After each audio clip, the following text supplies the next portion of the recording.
அந்த மருதமலைக்கு நீங்க வந்து பாருங்க, ஈசன் மகனோடு மனம் விட்டு பேசி பாருங்க. தீராத வினைகள் எல்லாம் தீர்ந்து போகுங்க, சத்தியமா சொல்லுறேன், தீராத வினைகள் எல்லாம் தீர்ந்து போகுங்க. அது தீராவிட்டால் வந்து என்னை கேளுங்க, அது தீராவிட்டால் வந்து என்னை கேளுங்க.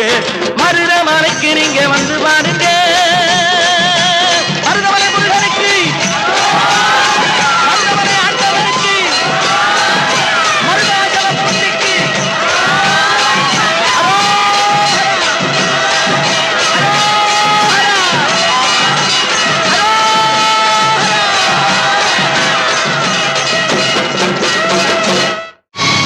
கண்டுகொண்டேன், வந்தது யார் என்று கண்டுகொண்டேன்.